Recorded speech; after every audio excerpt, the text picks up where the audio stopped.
नमस्कार। आज हम संस्कृत साहित्य के एक बहुत ही खास हिस्से सुभाषितानी की गहराइयों में उतर रहे हैं। सुभाषितानी यानी सुंदर वचन। हाँ, सुंदर या मधुर वचन।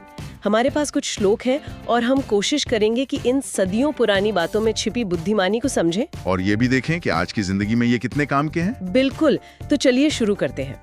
पहला ही श्लोक मनुष्य के सबसे बड़े दुश्मन के बारे में है और इसका जवाब थोड़ा अलग है। दिलचस्प है।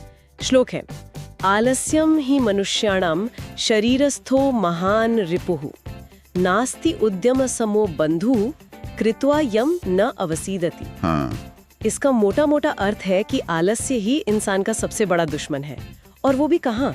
शरीरस्थो, यानी शरीर के अंदर ही रहने वाला। हाँ, ये शरीरस्थो शब्द ही तो सारी बात है, मतलब दुश्मन बाहर नहीं है। सही। देखिए, जब दुश्मन बाहर होता है ना, तो लड़ना आसान होता है। आप एक योजना बनाते हैं, हथियार ढूंढते हैं, पर जब दुश्मन आपके अंदर ही हो, आपकी अपनी आदत हो, तब लड़ाई बहुत व्यक्तिगत हो जाती है। मतलब ये हमारी अपनी ही प्रवृत्ति है जिससे हमें लड़ना है। बिल्कुल।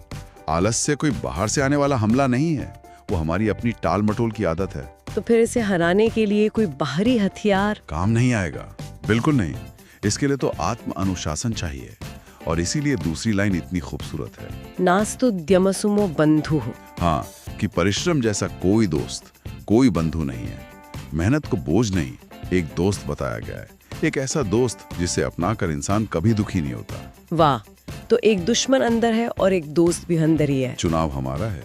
ये अंदरूनी दुश्मन वाली बात ये बहुत शक्तिशाली है, और इसी से जुड़ा एक और श्लोक है जो एक और अंदरूनी दुश्मन की बात करता है, क्रोध। क्रोध। श्लोक कहता है, क्रोधो हि शत्रुः प्रथमो नराणाम देह स्थितो देह विनाशनाय। यहाँ क्रोध को प्रथम शत्रु कहा गया है, पहला दुश्मन, आलस्य से भी पहले। हाँ, ये एक बहुत अच्छा सवाल है। प्रथम क्यों? देखिए, मेरा मानना है कि आलस्य तो आपको कुछ अच्छा करने से रोकता है, लेकिन क्रोध आपसे वो करवाता है जो आपको बिल्कुल नहीं करना चाहिए। वो आपका विवेक छीन लेता है, आपकी सोचने समझने की शक्ति खत्म कर देता है। अच्छा, तो इस लिहाज से ज्यादा खतरनाक है। बिल्कुल। आप क्रोध में ऐसे फैसले ले सकते हैं जो सब कुछ बर्बाद कर सकते हैं। इसीलिए शायद ये पहला दुश्मन है। ये सीधे आपके विवेक पर हमला करता है। और श्लोक में आगे जो उपमा दी गई है वो तो दहला देने वाली है। यथा स्थितः काष्ठगतो हि वह्नि स एव वह निर्दहते शरीरम। मतलब जैसे लकड़ी में ही आग होती है और वही आग उस लकड़ी को जला देती है। हाँ, ये उपमा आज के समय में मुझे लगता है पहले से कहीं ज्यादा सच है। हाँ, हम सिर्फ लाक्षणिक तौर पर नहीं, बल्कि शाब्दिक रूप से भी इसे देख सकते हैं। कैसे? आज मॉडर्न साइंस हमें बताता है, लगातार गुस्सा और तनाव ये आपके शरीर में स्ट्रेस हार्मोन्स बढ़ाते हैं। हाई ब्लड प्रेशर, दिल की बीमारियां, ये सब क्या है? ये शरीर का जलना ही तो है। सही बात है। और एक बात और सोचिए, उस लकड़ी से कुछ भी बन सकता था, एक मेज, एक कुर्सी, कोई खिलौना, पर उसके अंदर की आग ने उसे राख बना दिया। उसकी सारी संभावना खत्म कर दी। बिल्कुल। क्रोध भी इंसान की संभावनाओं के साथ यही करता है। वो आपकी ऊर्जा को, रचनात्मकता को खत्म करके आत्मविनाश में लगा देता है। तो अगर हमारे दुश्मन भीतर हैं, तो क्या गुणों को पहचानने की शक्ति भी वो भी हमारे अंदर ही है? मतलब किसी की कीमत आंकने के लिए क्या हमें भी खास होना पड़ता है? हाँ, ये बातें बिल्कुल जुड़ी हुई हैं। आत्म जागरूकता से ही आप बाहरी दुनिया को सही से समझ सकते हैं। इसी पर एक श्लोक है, गुणी गुणम वेत्ति न वेत्ति निर्गुणो बलि बलम वेत्ति न वेत्ति निर्बलः। मतलब गुणवान ही गुण को जानता है, गुणहीन नहीं। और बलवान ही बल को जानता है, निर्बल नहीं। हाँ, ये सुनने में थोड़ा अभिमानी लग सकता है। हाँ, पहली बार में लग सकता है, लेकिन इसका मतलब अभिमान नहीं, सक्षमता है। मतलब किसी चीज की कीमत समझने के लिए आप में वो स्तर होना चाहिए, वो समझ होनी चाहिए। कोई उदाहरण? जैसे वसंत की खूबसूरती, श्लोक में भी उदाहरण है। हाँ, बहुत सुंदर उदाहरण है। पिको वसंतस्य गुणम न वायसः करीच सिंहस्य बलम न मूषकः।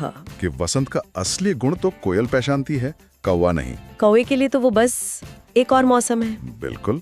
और शेर की बल को हाथी समझता है, चूहा नहीं। चूहे के लिए तो शेर सिर्फ एक खतरा है। लेकिन हाथी जो खुद बलवान है, वो शेर की ताकत का सही अंदाजा लगा सकता है। एकदम।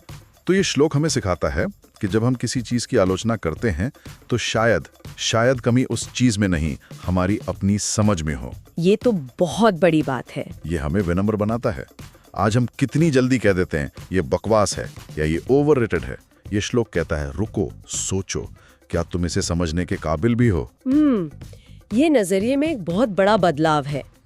और अगर इसी नजरिए को और आगे बढ़ाएं तो एक श्लोक है जो कहता है कि दुनिया में शायद कुछ भी बेकार है ही नहीं। ये मेरा पसंदीदा विचार है। श्लोक है, विचित्रे खलु संसारे नास्ति किंचिन निरर्थकम अश्वश्चेद धावने वीरः भारस्य वहने खराहा। वाह, इस विचित्र संसार में कुछ भी निरर्थक नहीं है। अगर घोड़ा दौड़ने में वीर है तो गधा बोझ ढोने में। ये हमारी तुलना करने की आदत पर सीधा हमला है। हम हमेशा एक हायरार्की बनाते हैं कि ये बेहतर है, वो कमतर है। ये श्लोक उस सोच को तोड़ता है। तो सवाल ये नहीं है कि कौन बेहतर है, नहीं, सवाल ये है कि किस काम के लिए कौन सही है। एकदम सही। जहाँ रफ्तार चाहिए वहाँ घोड़ा, जहाँ सहनशीलता चाहिए वहाँ गधा। समाज को दोनों चाहिए, तेज दौड़ने वाले भी और चुपचाप बोझ उठाने वाले भी। ये हर भूमिका का सम्मान करना सिखाता है। बिल्कुल। लेकिन एक और श्लोक है जो इस विचार को एक अलग ही स्तर पर ले जाता है। वो कहता है कि न सिर्फ सब कुछ उपयोगी है बल्कि कमी कभी चीजों में होती ही नहीं। हाँ, अमंत्रम अक्षरम नास्ति वाला। हाँ, अमंत्रम अक्षरम नास्ति नास्ति मूलम अनौषधम अयोग्य पुरुषः नास्ति योजकस्तत्र दुर्लभः। ये जो आखिरी पंक्ति है ना, योजकस्तत्र दुर्लभः, जोड़ने वाला दुर्लभ है। ये आज के जमाने में कितनी सच लगती है। ये मेरे सबसे पसंदीदा सुभाषितों में से एक है। ये कहता है कि कोई अक्षर बेकार नहीं, कोई जड़ बेकार नहीं, कोई इंसान अयोग्य नहीं है। कमी है तो योजक में, वो जोड़ने वाला, वो संयोजन करने वाला दुर्लभ है। मतलब ये सीधे सीधे मैनेजमेंट और लीडरशिप पर एक टिप्पणी है। उससे भी ज्यादा ये हमारे सोचने के तरीके को बदलता है। हम अक्सर कमी खोजते हैं, किसी इंसान में क्या कमी है। ये श्लोक कहता है सोच को पलटो, कमी नहीं अवसर देखो। हाँ, ये मत पूछो कि इस इंसान में क्या नहीं है, ये पूछो कि जो इसमें है उसका सबसे अच्छा इस्तेमाल कहाँ हो सकता है। ये तो कमाल का फर्क है ना? और ये आज के युग का सबसे बड़ा विरोधाभास भी है। हमारे पास प्रतिभाशाली लोगों की कमी नहीं है, हर फील्ड में एक्सपर्ट हैं, पर दुनिया की बड़ी समस्याएं वो वैसी की वैसी हैं। शायद इसलिए कि हमारे पास योजक दुर्लभ हैं, वो लोग जो इन अलग अलग प्रतिभाओं को जोड़कर एक समाधान बना सकें। कमी हिस्सों में नहीं, उन्हें जोड़ने की कला में है। तो अगर योजक वो आदर्श है जो सब में संभावना देखता है, तो एक महान व्यक्ति के अपने गुण क्या होते हैं, इस पर भी एक श्लोक है। हाँ, महानता की पहचान। संपत्तौ च विपत्तौ च महतामेक रूपता उदय सविता रक्तो रक्तश्चास्तमे तथा।